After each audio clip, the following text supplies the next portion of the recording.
ನಮಸ್ತೆ. ನನ್ನ ಹೆಸರು ಭೀಮೇಶ್ ಬಾಬು ಅಂತ. ಸುಮಾರು 20 ವರ್ಷದಿಂದ ನಾನು ಸಿನಿಮಾದಲ್ಲಿ ಎಲ್ಲ ವರ್ಗದಲ್ಲೂ ಖುಷಿಯಿಂದ ಹೇಳ್ಕೊಳ್ತೀನಿ. ಸೊ ಆರ್ಟ್ ಡಿಪಾರ್ಟ್ಮೆಂಟು, ಕಾಸ್ಟ್ಯೂಮು ಎಲ್ಲ ಡಿಪಾರ್ಟ್ಮೆಂಟ್ಗಳಲ್ಲೂ ಸಹ ಕೆಲಸ ಮಾಡ್ಕೊಂಡು ಹಂತವಾಗಿ ನಾನು ಕೆಲಸ ಮಾಡ್ಕೊಂಬಂದು ಈ ಸಿನಿಮಾದಲ್ಲಿ ಕ್ರಿಯೇಟಿವ್ ಹೆಡ್ ಅನ್ನೋ ಒಂದು ಸ್ಥಾನದಲ್ಲಿ ನಾನು ಕೆಲಸ ಮಾಡ್ತಾಯಿದ್ದೀನಿ. ಸೊ ಅಫ್ಕೋರ್ಸ್ ಕ್ರಿಯೇಟಿವ್ ಹೆಡ್ ಅಂತ ಹೇಳಿದ್ರೆ ಎಲ್ಲ ಡಿಪಾರ್ಟ್ಮೆಂಟ್ಗಳ ಜವಾಬ್ದಾರಿನೂ ಒಬ್ಬ ಕ್ರಿಯೇಟಿವ್ ಹೆಡ್ ತೊಗೋಬೇಕಾಗುತ್ತೆ. ಸೊ ಕಂಪ್ಲೀಟ್ ಸಿನಿಮಾ ಟೀಮ್ದೊಂದು ತೊಗೊಂಡು ಅದರಲ್ಲಿ ಈ ಸಿನಿಮಾ ತುಂಬ ಚಾಲೆಂಜಿಂಗಾಗಿ ಚೆನ್ನಾಗಿತ್ತು. ಕಾರಣ ಏನಂತ ಹೇಳಿದ್ರೆ ಇದು ಒಬ್ಬ KR ಮಾರ್ಕೆಟ್ ಒಬ್ಬ ಹುಡುಗನ ಸ್ಟೋರಿ ಆಗಿರೋದ್ರಿಂದ ನಮಗೆ ಲೊಕೇಶನ್ಸ್ಗಳು ತುಂಬ ಚಾಲೆಂಜಿಂಗ್ ಆಗಿತ್ತು. ಸೊ ಬರೀ ರಾ ಲೊಕೇಶನ್ಸ್ಗಳು ಲೈಕ್ KR ಮಾರ್ಕೆಟು, ಸಂಡೇ ಬಜಾರು, ಯಶವಂತಪುರ ಮಾರ್ಕೆಟು, ಈ ಥರದ್ದೇ. ಕತೆ ಅದನ್ನು ಡಿಮ್ಯಾಂಡ್ ಮಾಡ್ತಾಯಿತ್ತು. ಅಂಥ ಲೊಕೇಶನ್ಸ್ಗಳೆಲ್ಲ ಶೂಟ್ ಮಾಡಿಕೊಂಡು ಓವರಾಲ್ ಟೀಮ್ ಎಫರ್ಟ್ ತುಂಬ ಚೆನ್ನಾಗಿತ್ತು. ಎಸ್ಪೆಷಲಿ ನಮ್ಮ ಕ್ಯಾಮ್ರಾಮ್ಯಾನ್ ಸರ್, ಡೈರೆಕ್ಟರ್ ಸರ್, ಇವರೆಲ್ಲರದು ಒಂದು ಕೋಆಪ್ರೇಷನ್ ಜೊತೆಯಲ್ಲಿ ಪ್ರೊಡ್ಯೂಸರ್ ಹಂತವಾಗಿ ಹೊಸ ಪ್ರೊಡ್ಯೂಸರ್ ಆದರೂ ಸಹ ಅವ್ರ ಹೊಸ ಪ್ರೊಡ್ಯೂಸರ್ ಅಂತ ಅದನ್ನು ತೋರಿಸ್ಕೊಂಡೇ ನಮಗೆ ಸಮಯಕ್ಕೆ ಸಂದರ್ಭಕ್ಕೆ ಏನೇನು ಬೇಕೋ ಅದನ್ನೆಲ್ಲ ಚೆನ್ನಾಗಿ ಒದಗಿಸ್ಕೊಟ್ಟು ಚೆನ್ನಾಗಿ ಮಾಡಿರೋ. ಸುಮಾರು ಒಂದು 60 ದಿನ ಶೂಟ್ ಮಾಡಿದ್ವಿ. ಆ 60 ದಿವಸನೂ ಸಹ ಪ್ರತಿ ದಿವಸನೂ ಚಾಲೆಂಜಸ್ ಇರೋದು. ಎಸ್ಪೆಷಲಿ ಲೊಕೇಶನ್ಸ್ಗಳೇ. ಏನಕ್ಕೆ ಅಂತೇಳಿದ್ರೆ ನಾವು ಅವಾಗಲೇ ಹೇಳ್ದಂಗೆ ನಾವು ಶೂಟ್ ಮಾಡ್ತಿದ್ದು ಲೊಕೇಶನ್ಸ್ಗಳು, ಆ ಜನಗಳನ್ನ ಹ್ಯಾಂಡ್ಲ್ ಮಾಡೋದೇ ದೊಡ್ಡ ಚಾಲೆಂಜಸ್ ಆಗಿತ್ತು ನಮಗೆ. ಅವ್ರನ್ನೆಲ್ಲ ತುಂಬ ಸಾಫ್ಟಾಗಿ ಹ್ಯಾಂಡ್ಲ್ ಮಾಡಿಕೊಂಡು ಈ ಥರದ್ದು. ಜೊತೆಯಲ್ಲಿ ಕತೆ ಒಂದು ವಿಭಿನ್ನವಾದ ಕತೆ. ಅದೆಲ್ಲ ತುಂಬ ಚೆನ್ನಾಗಿ ಎಂಜಾಯ್ ಮಾಡ್ಕೊಂಡು ಮಾಡಿದ್ವಿ. ಅದೇ ನಿಮ್ಮಿಂದನೇ ಈ ಸಿನಿಮಾ ಆಗಿದ್ದು ಅನ್ನೋ ತರದ್ದು ಮಾತುಗಳು ಆಡ್ತಾ ಇದ್ರು ಟೀಮ್ ಅವರೆಲ್ಲರೂ. ನಿಮ್ಮಿಂದ ಎಲ್ಲಾ ಟೀಮ್ ಒಟ್ಟುಗೂಡಿಸೋದಕ್ಕೆ, ಒಂದು ತಂಡ ಕಟ್ಟೋದಕ್ಕೆ ನೀವು ಬಹಳ ಪ್ರಮುಖವಾಗಿ ನಿಂತ್ರಿ. ಇವತ್ತು ಈ ಸಿನಿಮಾ ಆಗೋದಕ್ಕೆ ಕಾರಣನೇ ನೀವು ಅಂತ ಹೇಳ್ತಾ ಇದ್ರು ಸರ್. ಈ ಹಿಂದೆ ಯಾವೆಲ್ಲ ಸಿನಿಮಾಗಳೊಟ್ಟಿಗೆ ನೀವು ಕೆಲಸ ಮಾಡಿದ್ರಿ, ಮತ್ತೆ ಈ ತರದ್ದು ಒಂದು ತಂಡ ಕಟ್ಟೋದು ಎಲ್ಲ ನಿಮ್ಮವರೇನಾ ಅಥವಾ ಎಲ್ಲ ಬೇರೆಯವ್ರನ್ನ ಒಟ್ಟುಗೂಡಿಸಿದ್ದೀರಾ? ನನ್ನಿಂದ ಆಯ್ತು ಅನ್ನೋದು ತಪ್ಪು. ಒಂದು ಸಿನಿಮಾ ಆಗ್ಬೇಕಂದ್ರೆ ಫಸ್ಟ್ ಶುರು ಆಗೋದೇ ನಮ್ಮ ಅನ್ನದಾತರು, ನಿರ್ಮಾಪಕರು. ಒಬ್ರು ನಿರ್ಮಾಪಕರು ಮುಂದೆ ಬಂದು ಅವ್ರು ನಮಗೆ ಕೋಆಪ್ರೇಟ್ ಮಾಡಿದಾಗ ಒಬ್ರು ಒಳ್ಳೆ ಡೈರೆಕ್ಟರ್ ಒಂದು ಒಳ್ಳೆ ಕತೆ ಹಿಡ್ಕೊಂಡಿರ್ತಾರೆ. ಅವ್ರ ಟೀಮಲ್ಲೆಲ್ಲ ಸ್ಕ್ರಿಪ್ಟ್ ರೈಟರ್ಸ್ಗಳೆಲ್ಲ ಸೇರ್ಕೊಂಡು ಒಳ್ಳೆ ಕತೆ ಮಾಡ್ತಾರೆ. ಅಲ್ಲಿಂದ ಶುರು ಆಗುತ್ತೆ. ಅಲ್ಲಿಂದ ಶುರು ಆದಾಗ ನನ್ನಂತ ಒಬ್ಬ ವ್ಯಕ್ತಿ ಆ್ಯಡ್ ಆದಾಗ ಏನಾಗುತ್ತೆ, ಅದಕ್ಕೆ ಸರಿಯಾದವ್ರು ಯಾರ್ಯಾರು ಬೇಕು, ಈ ಕತೆಗೆ ಈ ಕತೆಗೆ ಯಾರು ಚೆನ್ನಾಗಿ ಸೂಟ್ ಆಗ್ತಾರೆ. ಇವಾಗ ನನಗೆ ಈ ಕತೆ ಕೇಳಿದ ತಕ್ಷಣ ನಂಗೆ ನಾಗರಾಜ್ ಸರ್ ಚೆನ್ನಾಗಿ ಪಟ್ಟನಂಗೆ ನಾಪ್ಕೊ ಬಂದರು. ನಾಗರಾಜ್ ಸರ್ ಕೈಯಲ್ಲಿ ಈ ಥರದ ಸಿನಿಮಾಗಳು ಅಂದರೆ ತುಂಬ ಚಾಲೆಂಜಸ್ಸು, ಫ್ಲೆಕ್ಸಿಬಲ್ ಆಗೂ ಇರಬೇಕು. ಜೊತೆನೆಲ್ಲ ಚಾಲೆಂಜಸ್ನ ತುಂಬ ಖುಷಿಯಿಂದ ಮಾಡೋ ಥರದ್ದಾಗಬೇಕು. ನಾಗರಾಜ್ ಸರ್ದೊಂದು ನಮಗೆ ತುಂಬ ಪ್ಲಸ್ ಏನಂತ ಹೇಳಿದ್ರೆ, ಅವ್ರ ಬಾಯಿಂದ ಆಗಲ್ಲ ಅನ್ನೋದೇ ಬರಲ್ಲ. ಮಾಡೋಣ, ಓಕೆ ಕೂಲ್ ಸರ್, ತುಂಬ ಕಷ್ಟ ಇದೆ, ಮಾಡೋಣ, ಕಷ್ಟನೇ ಹೌದು, ಮಾಡೋಣ. ಈ ರೀತಿ ಈ ಥರದೊಂದು ಟೀಮ್ ಕಟ್ಟೋಕ್ಕೆ ಒಂದು ಸಿನಿಮಾದಲ್ಲಿ ನನ್ನ ಅನುಭವ ಏನಂತ ಹೇಳಿದ್ರೆ, ಒಂದು ಒಳ್ಳೆ ಟೀಮ್ ಕಟ್ಟೋದೇ ಅರ್ಧ ಸಿನಿಮಾ ಕೆಲಸ ಆದಂಗೆ. ಸೆಲೆಕ್ಟ್ ಮಾಡ್ಕೊಳ್ಳುವಾಗ ನಾವು ಕರೆಕ್ಟ್ ಟೀಮ್ ಮೆಂಬರ್ಸ್ಗಳನ್ನ with good technicians and cooperation ಅವ್ರ ಕಡೆಯಿಂದ. ನನ್ನ ಇಷ್ಟಷ್ಟು ಜರ್ನಿನಲ್ಲಿ ನನ್ನ ಗುರುಗಳು ಹೇಳ್ಕೊಟ್ಟಿದ್ದಂಥ ಮಾತುಗಳೇನಂತ ಹೇಳಿದ್ರೆ, ಸಿನಿಮಾದಲ್ಲಿ ಆಗಲ್ಲ ಅನ್ನೋದಿರಬಾರ್ದು, ಏನೇ ಆದರೂ ಸಹ ಆಗುತ್ತೆ, ಮಾಡೋಣ, what ever it may be. ಆ ಥರದ ಟೀಮ್ನ ನಾನು ಕಟ್ಕೊಂಡು ಬಂದೆ. ನಮ್ಮ ಶಶಾಂಕ್ ಸರ್ ಇದ್ರು ಜೊತೆನಲ್ಲಿ, ಪ್ರೊಡಕ್ಷನ್ ಜೊತೆನಲ್ಲೆಲ್ಲ ಶಶಾಂಕ್ ಸರ್ ನಮಗೆ ತುಂಬ ಸಪೋರ್ಟ್ ಮಾಡಿದರು. ಶಶಾಂಕ್ ಸರ್ ಕಡೆಯಿಂದ ಉಮೇಶ್ ಅವ್ರು ಬಂದರು, ಎಡಿಟರು, ವೆರಿ ಗುಡ್ ಎಡಿಟರು. ಹೀಗೆ ಹಂತವಾಗಿ ಸಣ್ಣ ವಿಚಾರಗಳು ತುಂಬ ಕೊಟ್ಟಾಗುತ್ತೆ. ಲೈಕ್ ಕಾಸ್ಟ್ಯೂಮರ್ ಆಗಿರ್ಬೋದು, ಒಬ್ಬ ಮೇಕಪ್ ಚೀಫ್ ಆಗಿರ್ಬೋದು, ನಮಗೆ ಊಟ ಬಡಿಸೋಂಥ ಪ್ರೊಡಕ್ಷನ್ ಅವ್ರು ಆಗಿರ್ಬೋದು, ನಮಗೆ ಲೈಟ್ಸ್ ಕೊಡೋ ಅಂಥ ಯೂನಿಟ್ ಅವರು, ಆ ಯೂನಿಟ್ ಜೊತೆನಲ್ಲಿ ಬರೋ ಹುಡುಗರುಗಳು ತುಂಬ ಕೌಂಟ್ ಆಗ್ತಾರೆ.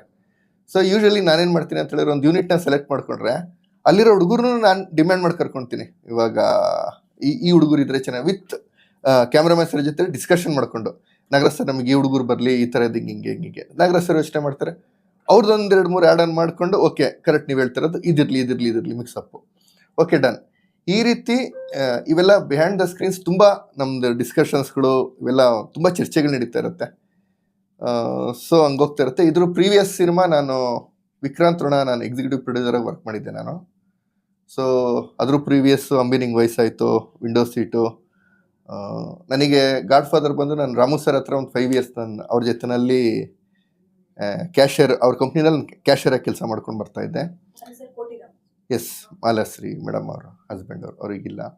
ಸೊ ಅವರ ಕಂಪ್ನಿನಲ್ಲಿದ್ದೆ. ನಮ್ಮ ದ್ವಾರಕೇಶ್ ಸರ್ ಅವ್ರ ಕಂಪ್ನಿನಲ್ಲಿ ಒಂದು 4-5 ಇಯರ್ಸ್ ಇದ್ದೆ ನಾನು. ಸೊ ಹೀಗೆ ಹಲವಾರು ಸಿನಿಮಾ ಇಂಡಸ್ಟ್ರಿನಲ್ಲಿರೋ ತುಂಬ ಜನ ನಿರ್ಮಾಪಕರುಗಳ ಜೊತೆ ನಾನು ಕೆಲಸ ಮಾಡ್ಕೊಂಬಂದಿದ್ದೀನಿ. ಆ ಗುರುಗಳು ಹೇಳ್ಕೊಡ್ತಿದ್ದು ವಿದ್ಯೆಗಳು ಅದು. ನನಗೆ ಮೇನ್ ಗಾಡ್ ಫಾದರೇ ನಮ್ಮ ರಾಮು ಸರ್. ಅವ್ರ ಹತ್ರ ತುಂಬ ಕಲಿತೆ ನಾನು ಸಿನಿಮಾ. ಅವ್ರ ಹತ್ರ ಕಲ್ತಿರೋದನ್ನೇ ನಾವೀಗೆಲ್ಲ ವಿಕ್ರಾಂತೋಣ ಅಂತ ಸಿನಿಮಾಗಳು ಮಾಡೋಕ್ಕೆಲ್ಲ ಸಹಾಯ ಆಗಿದ್ದೆ ಅವ್ರು ಕಲಿಸಿದ ವಿದ್ಯೆಗಳು. ಸೊ ಅವೆಲ್ಲ ಮಾಡ್ಕೊಂಡು ಬಂದಾಗಲೂ ಅಷ್ಟೇ. ಸೊ ನಮಗೆ ಆ ಪ್ರೊಡ್ಯೂಸರ್ ಆ ಲಿಬರ್ಟಿ ಕೊಡ್ತಾರೆ ನಮಗೆ. ಓಕೆ ಗೋ ಎಡ್, ನಾವೇನೇ ಒಂದು ಸರಿ ಇದು ಹಿಂಗೆ ವರ್ಕ್ ಆಗಲ್ಲ, ಹಿಂಗೆ ವರ್ಕ್ ಆಗುತ್ತೆ ಅಂತ ಹೇಳಿದ್ರೆ ನಮ್ಮ ಮಾತಿಗೆ ರೆಸ್ಪೆಕ್ಟ್ ಕೊಟ್ಬಿಟ್ಟು ಓಕೆ ಡನ್. ಸೊ ಅದೆಲ್ಲ ನಮಗೆ ತುಂಬ ಪ್ಲಸ್ ಆಗಿ ಇದು ಸಾಫ್ಟಾಗಿ ಮುಗಿಯೋಕ್ಕೆ ಈಸಿ ಆಗುತ್ತೆ. ಸೊ ಅವ್ರ ಪಾಪ ಅವರು ಹೇಳ್ತಾ ಇದ್ರು ಅವ್ರಿಗೆ ಇದಲ್ಲ, ಖಂಡಿತವಾಗ್ಲೂ ನನ್ನಿಂದಲ್ಲ. ಇದಕ್ಕೆ ನನ್ನ ಕಡೆಯಿಂದ ನಾನು ಹೇಳೋದೇನೆಂದರೆ ಫಸ್ಟ್ ನಿರ್ಮಾಪಕರು ನಮ್ಮ Shiv sir and Yashaswini madam, ಅವರು ಧೈರ್ಯ. ನನಗೆ ಅವ್ರ ಮೇಲೆ ತುಂಬ ಖುಷಿ ಆಗೋದೇನು ಅಂತ ಹೇಳಿದ್ರೆ, ಅವ್ರ ಸಿನಿಮಾಗೆ ಹೊಸಬ್ರಾದರೂ ಸಹ ಎಷ್ಟು ಫ್ಯಾಷನೇಟ್ ಅವ್ರ ಸಿನಿಮಾ ಅಂತ ಹೇಳಿದ್ರೆ ತುಂಬ ಖುಷಿ ಆಗೋದು. ನಂದೊಂದು ವರ್ಕಿಂಗ್ ಸ್ಟೈಲ್ ಪ್ಯಾಟರ್ನ್ ಇರೋದು, ಎವ್ರಿಡೇ ನಾನು 5:36 ನನ್ನ ಡಿಸ್ಕಷನ್ಸ್ ಆಗಲಿ ಏನೇ ಕೆಲಸಗಳಾಗಲಿ 5:36 ನಾವು ಕೆಲಸ ಶುರು ಮಾಡೋಣ. ಓಕೆ ಡನ್ ಅಂತ ಬಂದು ಕುತ್ಕೊಳ್ಳೋರು ಮೇಡಮು. 5:30-6 ಗಂಟೆಗೆ ನನಗೊಂಥರ ಆಶ್ಚರ್ಯ ಆಗೋದು. ನಾನು ಮೇಡಮ್ ನೀವು ಆರಾಮಾಗಿ ಬಂದು ನಡೆಯುತ್ತಂದು 9-10 ಗಂಟೆಗೆ ಬನ್ನಿ ಅಂದರು. ಇಲ್ಲ ನೀವೆಲ್ಲ ಏನು ಕೆಲಸ ಮಾಡ್ತಾರೆ ನೋಡ್ಬೇಕು, ಬರ್ತೀನಿ ನಾನು. ಟೀಮ್ ಜೊತೆಯಲ್ಲಿ ಅವರೊಬ್ಬರು ಪ್ರೊಡ್ಯೂಸರನ್ನು ಮರೆತು ಅವರೊಬ್ಬರು ಟೀಮ್ ಮೆಂಬರ್ ಆಗಿ ನಮ್ಮ ಜೊತೆಲಿ ತುಂಬ ಇನ್ವಾಲ್ವ್ ಆಗಿ ಕೆಲಸ ಮಾಡೋರು.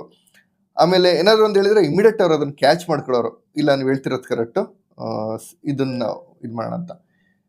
ಸೊ ಅವೆಲ್ಲ ನಮಗೇನಾಗುತ್ತೆ, ಒಂದು ಒಳ್ಳೆ ಟೀಮ್ ಕಟ್ಟಿ ಅದನ್ನು ಮುಂದುವರಿಸ್ಲಿಕ್ಕೆ ತುಂಬ ಸಹಾಯ ಆಗುತ್ತೆ. ಸುದೀಪ್ ಸರ್ ಜೊತೆ ಕೆಲಸ ಮಾಡಿದ್ವಿ ವಿಕ್ರಾಂತೋಣದಲ್ಲಿ. ಈಗ ಮತ್ತೆ ಅದೇ ಕಾಂಬಿನೇಷನ್ ಅಲ್ಲಿ ಬರೋ ಸಿನಿಮಾ ಬಿಲ್ಲರಂಗ ಭಾಷೆಗೆ ಏನಾದ್ರು ವರ್ಕ್ ಮಾಡ್ತಿದ್ದೀರಾ? ಅದ್ರದ್ದು ಏನಾದ್ರು ಅಪ್ಡೇಟ್ಸ್ ತಮ್ಗೇನಾದ್ರು ಗೊತ್ತಿದೆಯಾ? ಆ ಟೀಮ್ ಅಲ್ಲಿ ಗುರ್ತಿಸ್ಕೊಂಡಿದ್ದೀರಾ? ಇಲ್ಲ, ನಾನು ಈಗ ಈ ಸಿನಿಮಾ ಆದಮೇಲೆ ನಾನು ಕೋಟಿ ಅಂತ ಒಂದು ಸಿನಿಮಾ ಮಾಡಿದೆ ಪರಮ್ ಸಾರ್ದು. ಸೊ ಕೋಟಿ ಆದಮೇಲೆ ಆ್ಯಕ್ಚುಲಿ ನನ್ನದೊಂದು ಬೇರೆ ಡ್ರೀಮ್ ಇದೆ ನನ್ನ ಲೈಫಲ್ಲಿ. ಸೊ ಅದಕ್ಕೋಸ್ಕರ ನಾನು ಎಕ್ಸಿಕ್ಯೂಟಿವ್ ಪ್ರೊಡ್ಯೂಸರ್ ಕೆಲಸನ ಕಂಪ್ಲೀಟ್ಲಿ ಸ್ಟಾಪ್ ಮಾಡಿ ನನ್ನ ಟ್ರಾವೆಲಿಂಗ್ ನಾನು ಬೇರೆ ಕಡೆ ಟ್ರಾವೆಲ್ ಮಾಡ್ತಾಯಿದ್ದೀನಿ. ಹಂಗಾಗಿ ನಾನು ಯಾವ ಸಿನಿಮಾಗಳು ವರ್ಕ್ ಮಾಡ್ತಾ ಇಲ್ಲ. ತುಂಬ ಸಿನಿಮಾಗಳು ಬರ್ತಿರೋದನ್ನೆಲ್ಲ ನಾನು ಡ್ರಾಪ್ ಮಾಡ್ತಾಯಿದ್ದೀನಿ. ಸರ್ ಈಗ ಏಪ್ರಿಲ್ 18 ಅಂದರೆ 18ಕ್ಕೆ ಸಿನಿಮಾ ಬರುತ್ತೆ. Yes, ma'am. ಅವತ್ತೇ ಬೇರೆ ಸಿನಿಮಾಗಳು ಬರ್ತಿದೆ. ಸೊ ಎಷ್ಟು ಚಾಲೆಂಜಿಂಗ್ ಹಾಗೆ ನಿಮ್ಗೆ ಎಕ್ಸ್ಪೀರಿಯನ್ಸ್ ಇರೋದ್ರಿಂದ ಈ ತಂಡಕ್ಕೆ ನೀವು ಏನಾದರೂ ಸಜೆಸ್ಟ್ ಕೊಟ್ಟಿದ್ದೀರಾ? ಮೇಡಮ್, ಯಾವುದೇ ಸಿನಿಮಾ ಆಗಲಿ ನನ್ನ ಅನುಭವ, ಒಂದೊಳ್ಳೆ ಸಿನಿಮಾ ಮಾಡೋದು ಮಾತ್ರ ನಮ್ಮ ಕೆಲಸ. ಸೊ ಫಲ ಏನಿದ್ರು ಸಹ ನಾವು ಆಡಿಯನ್ಸಿಗೆ ಬಿಟ್ಬಿಡ್ಬೇಕು. ಫಾರ್ ಎಕ್ಸಾಂಪಲ್, ನಾವು ತುಂಬ ಜನ ಹೇಳ್ತಾ ಇದ್ವಿ ಥಿಯೇಟ್ರಿಗೆ ಜನಗಳು ಬರ್ತಾ ಇಲ್ಲ, ಜನಗಳು ಸಿನಿಮಾಗಳು ನೋಡ್ತಾ ಇಲ್ಲ, ಈಗ ಸೋಣ್ಸು. ಈಗ ಪ್ರೆಸೆಂಟ್ ಕೋರ್ಟ್ ಅಂತ ಹೇಳ್ಬಿಟ್ಟು ಒಂದು Telugu cinema, low budget cinema, ಅದ್ದೂರಿಯಾಗಿ ಓಡ್ತಾ ಇದೆ ಸಿನಿಮಾ. ಆ ಹೀರೋ ಯಾರು ಗೊತ್ತಿಲ್ಲ, ಡೈರೆಕ್ಟರ್ ಯಾರು ಗೊತ್ತಿಲ್ಲ, ಪ್ರೊಡ್ಯೂಸರ್ ಯಾರು ಗೊತ್ತಿಲ್ಲ, ಅವ್ರಿಗೆ ಹೋಗ್ತಿರೋ ಯಾರು ಆಡಿಯನ್ಸು. ಚಾವಾ ಅಂತ ಒಂದು ಹಿಂದಿ ಸಿನಿಮಾ ಸೂಪರಾಗಿ ಓಡ್ತಾ ಇದೆ. ನಮಗೆ ಚಾವಾ ಅಂತ ಬಂದಮೇಲೆ ಸೀರಿಯಸ್ಲಿ ನನಗೆ ಹೇಳ್ಕೊಳಕ್ಕೆ ಅಂಜಿಕೆ ಇಲ್ಲ. ಅದರಲ್ಲಿ ನನಗೆ ಸಿನಿಮಾ ಬಿಟ್ಟು ಹೊರಗಡೆ ಝೀರೋ ನಾಲೆಡ್ಜು. ಶಿವಾಜಿಗೆ ಒಬ್ಬ ಮಗ ಇದ್ದ ಅಂತ ಚಾವಾ ಸಿನಿಮಾ ಬಂದಮೇಲೆ ಗೊತ್ತಾಗಿದೆ ನನಗೆ. ಅಂಥ ಸಿನಿಮಾ ಸೂಪರಾಗಿ ಓಡ್ತಾ ಇದೆ. ಯಾಕೆ ಹೋಗಲ್ಲ ಸಿನಿಮಾ? ಕಂಟೆಂಟ್ ಇದ್ದರೆ ಖಂಡಿತವಲ್ಲ, ಅದು ಯಾವ ಭಾಷೆ ಆಗಿದ್ರು ಸಹ ಜನಗಳು ನೋಡ್ತಾರೆ. ನಮ್ಮಲ್ಲಿ ಈಗ ಕೊರತೆ ಆಗ್ತಿರೋದೇ ಕಂಟೆಂಟ್ ಇಲ್ದೇ ಸಿನಿಮಾ ಯಾವ ಸಿನಿಮಾನೂ ವರ್ಕ್ ಆಗಲ್ಲ. ಸೊ ಇದು ನನ್ನ ಅನುಭವ ಮೇಡಮ್. 8-9 ಸಿನಿಮಾ ರಿಲೀಸ್ ಆಗುತ್ತೆ ಅಂತ ಟಾಕ್ ಇದೆ ಸರ್, ಅದೇ ಸೇಮ್ ಡೇಟ್ಗೆ. ಸೊ ನೀವು ಕ್ರಿಯೇಟಿವ್ ಹೆಡ್ ಆಗಿ ಕೆಲಸ ಮಾಡಿರೋ ಕದೀಮ ಎಷ್ಟು ಡಿಫ್ರೆಂಟ್ ಆಗಿ ನಿಲ್ತಾನೆ ಅವುಗಳ ಮಧ್ಯೆ, ಅವ್ರ ಜೊತೆ ಹೊಡೆದಾಡಿ ಅಥವಾ ಥಿಯೇಟರ್ನ ಉಳಿಸ್ಕೊಳ್ಳೋದಕ್ಕೆ ಎಷ್ಟೆಲ್ಲ ಕ್ಯಾಲಿಬರ್ ಇದೆ ಕದೀಮನಿಗೆ ಅಂತ ತಮ್ಗನ್ಸುತ್ತೆ? ಮೇಡಮ್, ಏನಾಗುತ್ತೆ, ಎತ್ತೋರಿಗೆ ಹೆಗಣ ಮುದ್ದು ಅಂತ ಒಂದು ಮಾತು ಹೇಳ್ತಾರೆ. ನಾವು ಸಿನಿಮಾ ಕಥೆಯಿಂದ ಕೂತ್ಕೊಂಡು ಚರ್ಚೆ ಮಾಡಿ ಅದ್ರ ಮೇಲೆಲ್ಲ ಫೈಟ್ ಮಾಡ್ಕೊಂಡು ಮಾಡಿ ಕಡೆಗೆ ಅದರ ಶೂಟಿಂಗ್ ಅಂತಕ್ಕೆ ಹೋಗಿ ಶೂಟಿಂಗ್ ಎಲ್ಲ ಮಾಡಿಕೊಂಡು ನಾವು ಅದೊಂದು ಫೈನಲ್ ವರ್ಷನ್ ನೋಡಿದಾಗ ನಮಗೆ ಚೆನ್ನಾಗಿದೆ ಅಂತಲೇ ಅನ್ನಿಸ್ತಾ ಇರುತ್ತೆ. ಅಂಟಿಲ್ ಆ್ಯಂಡ್ ಅನ್ಲೆಸ್ ಅದು ಮಾರ್ನಿಂಗ್ ಶೋ ಜನಗಳು ಸಿನಿಮಾನ ನೋಡಿಬಿಟ್ಟು ಅವರು ನಮ್ಮ ದೇವರು, ನಿಜವಾದ ದೇವರುಗಳು ಅವರು. ಸೊ ಅವ್ರು ಹೇಳೋವರೆಗೂ ಸಹ ನಾವು ಯಾವುದನ್ನು ಪ್ರಿಡಿಕ್ಟ್ ಮಾಡೋಕ್ಕಲ್ಲ. ಆ ಥರ ಪ್ರಿಡಿಕ್ಟ್ ಮಾಡೋದಾಗಿದ್ರೆ, ಇದು ನಾನು ಹೇಳ್ತಿರೋ ಮಾತಲ್ಲ, ದೊಡ್ಡ legendary directors like Mani Ratnam sir ಆಗಿರ್ಬೋದು, ರಾಮ್ ಗೋಪಾಲ್ ವರ್ಮ ಸರ್ ಆಗಿರ್ಬೋದು, ಅವ್ರು ಹೇಳಿರೋಂಥ ಮಾತು. ಆ ಪಲ್ಸ್ಗಳೆಲ್ಲ ಹಿಡಿಯಂಗೆ ಗೊತ್ತಿದ್ರೆ ನಾನ್ಯಾಕೆ ಸಿನಿಮಾ ಫ್ಲಾಪ್ ಕೊಡ್ತಾ ಇದೆ ಅಂತ ಅವ್ರು ಹೇಳಿದ್ದಾರೆ. ಸೊ ಎಲ್ಲ ದೊಡ್ಡ ಡೈರೆಕ್ಟರ್ಸ್ಗಳ್ದು ಅವೆಲ್ಲ ಅಪ್ಸ್ ಆ್ಯಂಡ್ ಡೌನ್ಸ್ ಇದ್ದೇ ಇರುತ್ತೆ. So until and unless morning show ಅದು ಆಚೆ ಬರೋವರೆಗೂ ಸಹ ನಾವೇನು ಹೇಳೋಕ್ಕಾಗಲ್ಲ. ಸೊ ನಾವು ಕೆಲಸ ಮಾಡಿರೋದ್ರಿಂದ ನಾವು ತುಂಬ ಹೃದಯದಿಂದ ನಾವು ಮಾಡಿದ್ದೀವಿ. ಎಲ್ಲದಕ್ಕಿಂತಲೂ ನಮ್ಮ ಸಿನಿಮಾ ವಿಭಿನ್ನವಾಗಿದೆ, ಚೆನ್ನಾಗಿ ಹೋಗುತ್ತೆ ಅನ್ನೋ ನಂಬಿಕೆ ನಮಗೆ ತುಂಬ ಇದೆ. ಸಿನಿಮಾಟೋಗ್ರಾಫರ್ ಆಗಿ ಮಾಡಿರೋ ಕೆಲಸ, ಇಂಟ್ರೊಡಕ್ಷನ್ ಮಾಡ್ಕೊಡಿ. ಕದೀಮ ಸಿನಿಮಾ ರಿಲೀಸ್ ಆಗ್ತಾ ಇದೆ, ನಿಮ್ಗೆ ಎಷ್ಟು ಖುಷಿ ಇದೆ ಮತ್ತೆ ಎಷ್ಟನೇ ಪ್ರಾಜೆಕ್ಟ್ ನಿಮ್ದು ಇದು ಸಿನಿಮಾಟೋಗ್ರಾಫರ್ ಕೆಲಸ ಮಾಡಿ? RD ನಾಗಾರ್ಜುನ್ ಅಂತ ನನ್ನ ಹೆಸರು. ನಾನು ಬೇಸಿಕಲಿ ಸುಂದರ್ನಾಥ್ ಸುವರ್ಣ ಅಂತ ದೊಡ್ಡ ಕ್ಯಾಮ್ರಾಮನ್ ಇದ್ದರು. ಅವ್ರ ಜೊತೆ ನಾನು ಅಸಿಸ್ಟೆಂಟಾಗಿ ಮತ್ತು ಅಸೋಸಿಯೇಟ್ ಆಗಿ ಹಲವಾರು ಸಿನಿಮಾಗಳು, ಆಲ್ಮೋಸ್ಟು ಎಲ್ಲ ದೊಡ್ಡ ಹೀರೋಗಳದ್ದು ಏನೇನು ಸಿನಿಮಾಗಳಿದೆ ಅವ್ರು ಮಾಡಿರೋಂಥದ್ದು ಸುಂದರ್ನಾಥ್ ಸುವರ್ಣ ಅವ್ರ ಜೊತೆ ಎಲ್ಲ ಸಿನಿಮಾಗಳಲ್ಲೂ ಕೆಲಸ ಮಾಡಿದ್ದೀನಿ ಅಸೋಸಿಯೇಟಾಗಿ. ಅದಾದ ನಂತರ ನಾನು ಇಂಡಿಪೆಂಡೆಂಟಾಗಿ ಮತ್ತೆ ಸಿನಿಮಾಗಳು ಸ್ಟಾರ್ಟ್ ಮಾಡಿದ್ದು. ನಾನು ಈಗಾಗಲೇ ಒಂದು 24-25 ಸಿನಿಮಾಗಳೇನು ಮಾಡಿದ್ದೀನಿ ಡಿ ಒ ಪಿಯಾಗಿ. ಇದ್ರ ಹಿಂದೆ ಈಗ ಮಾಡ್ತಿರುವಂಥದ್ದು ಈ ಕದೀಮ ಶಿವೇಶು ಪ್ರೊಡಕ್ಷನಿಂದ ಶಿವು ಸರ್ ಮತ್ತು ಯಶಸ್ವಿನಿ ಮೇಡಮ್ ಮಾಡ್ತಿದ್ದಾರೆ.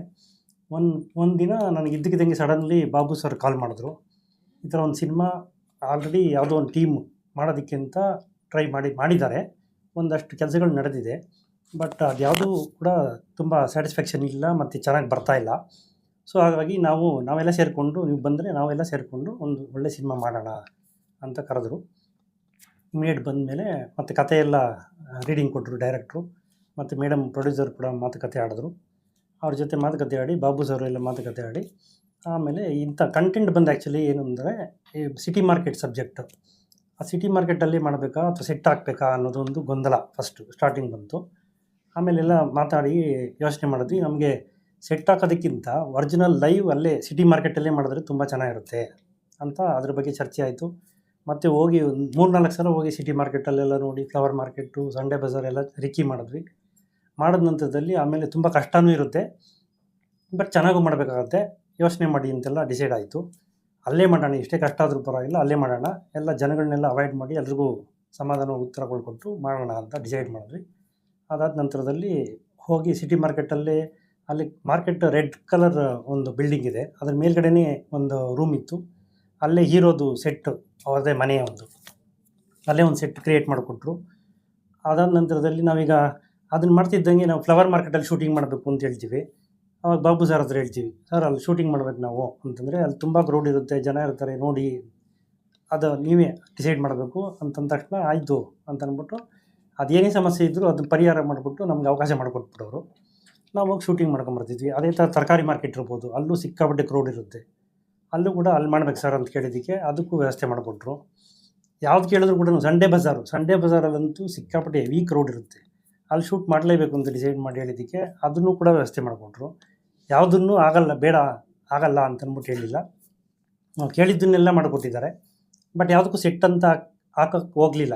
ಆ ರೂಮ್ ಒಂದು, ಆ ಮನೆ ಮೇಲೆ ಆ ರೂಮ್ ಮಾಡಿದ್ದು ಬಿಟ್ಟರೆ ಇರೋದು, ಬೇರೆ ಇನ್ಯಾವುದು ನಾವು ಸೆಟ್ ಅಂತ ಏನು ಮಾಡಿಲ್ಲ, ಎಲ್ಲ ಲೈವ್ ಲೊಕೇಶನ್ಸ್ ಆಲ್ಮೋಸ್ಟ್ ಎಲ್ಲ ಅದೇ ಥರನೇ ಮಾಡ್ಕೊಂಡೋದ್ವಿ.